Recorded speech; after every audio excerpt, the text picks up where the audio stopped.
भगवान शिव के 12 ज्योतिर्लिंगों में से 10वां स्थान नागेश्वर ज्योतिर्लिंग का है। नागेश्वर ज्योतिर्लिंग गुजरात के द्वारकापुरी से लगभग 25 किलोमीटर की दूरी पर स्थित है। यहाँ भगवान शिव स्वयं नागेश्वर तथा देवी पार्वती नागेश्वरी के रूप में विराजमान है। नागेश्वर शब्द का अर्थ है नागों के भगवान। नाग जो हमेशा भगवान शिव की गर्दन के चारों ओर लिपटे हुए उनकी शोभा को बढ़ाते हैं। जितना अद्भुत और आदित्य ये ज्योतिर्लिंग है, उतनी ही अद्भुत और आदित्य है इसकी कथा। आइए जानते हैं इस ज्योतिर्लिंग से संबंधित पौराणिक कथा के बारे में। प्राचीन समय में दारुक नाम का एक राक्षस था। उसकी पत्नी का नाम दारुका था। वे दोनों पश्चिम में स्थित सुंदर वन में रहते थे जो समुद्र से बहुत पास था। वहाँ रहने वाले मनुष्य और सभी जीव दोनों के अत्याचारों से काफ़ी ज़्यादा दुखी थे।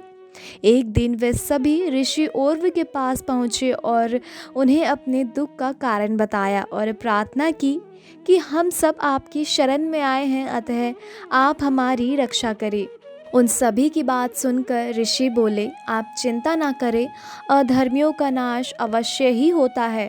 उन्हें आश्वासन देकर उन्होंने वापस भेज दिया। उन सभी के जाने के बाद ऋषि ओर्व ने जन कल्याण हेतु तपस्या की और उन्होंने राक्षसों को श्राप दिया कि जब कोई राक्षस किसी धार्मिक कार्य में व्यवधान पहुंचाएगा या इस पृथ्वी लोक पर हिंसा करेगा तो वह वही मृत्यु को प्राप्त होगा।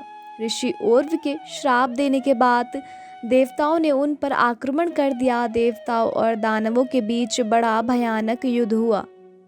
हजारों राक्षसों को देवताओं ने अपने प्रहार से मार गिराया। दानवों को इस प्रकार प्रताड़ित होता देखकर दारुका को अपना वर याद आया। दारुका ने कठिन तपस्या कर उनसे वरदान प्राप्त किया था कि वह जहाँ भी जाएगी अपने वन को भी साथ ले जा सकती है। बस ये वर याद आते ही उसने राक्षसों से कहा कि आप सभी इस प्रकार भयभीत ना हो, मैं आपका भय अवश्य दूर करूंगी।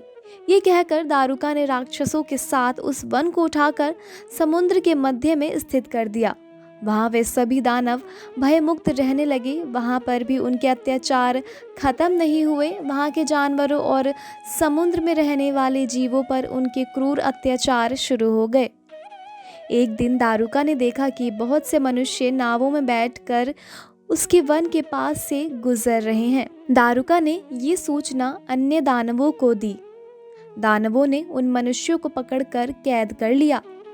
उन मनुष्यों में से एक सुप्रिय नामक बनिया था जो भगवान शिव का परम भक्त था। उसने कारावास में ही भगवान शिव का पार्थिव लिंग स्थापित किया और विधिवत पूजन अर्चन आरंभ कर दिया। उसे इस तरह भक्तिपूर्ण आराधना करते देख अन्य मनुष्य भी उसके साथ आराधना करने लगे। उन्हें भगवान शिव की पूजा करते देख काफ़ी समय व्यतीत हो गया। दानव उन्हें हैरानी से देखते, पर उन्हें समझ में नहीं आता था कि वे आखिरकार किसकी पूजा कर रहे हैं। एक दिन सुप्रिय को ध्यान मग्न पूजा करते हुए दारुक के एक दूत ने देख लिया और सारी बात दारुक को बता दी। दूत की बात सुनकर वह तुरंत सुप्रिय के पास पहुंचा और बोला, सच बता, तू किस देवता की पूजा कर रहा है? उसके बार बार पूछने और डराने के बाद भी जब सुप्रिय ने कुछ नहीं बताया, तब क्रोधित होकर राक्षस राज दारुक ने अपने सैनिकों को उसे मारने की आज्ञा दी। सुप्रिय मन ही मन भगवान शिव से उसकी रक्षा के लिए प्रार्थना करने लगा। भगवान शिव तो सदैव अपने भक्तों के अधीन है। वे अपने भक्त की पुकार सुनकर तुरंत ही वहां प्रकट हो गए। अपने भक्त की ओर बढ़ते हुए उन राक्षसों को देखकर भगवान शिव ने पशुपत अस्त्र उठा लिया और उन राक्षसों का एक पल में ही नाश कर दिया। राक्षसों का नाश करने के बाद भगवान शिव बोले, हे सुप्रिय, आज से ये वन राक्षसों से मुक्त हुआ। अब तुम सदा के लिए निर्भय हो जाओ। अब इस वन में धर्म के मार्ग पर चलने वाले प्राणी ही रहेंगे। इन्हीं के साथ मेरे परम भक्त भी इस वन की शोभा बढ़ाएंगे। तो उधर दूसरी ओर दारुका राक्षसी देवी पार्वती की स्तुति करने लगी। उसकी स्तुति से प्रसन्न होकर देवी पार्वती ने उससे वर मांगने के लिए कहा। तब दारुका बोली, हे माते, आप मेरे वंश एवं कुल की रक्षा कीजिए। तब देवी पार्वती दारुका के वचनों को सुनकर भगवान शिव से बोली, हे नाथ, दारुका की रक्षा करना मेरा धर्म है। यहाँ पर दारुका का ही राज्य होना चाहिए।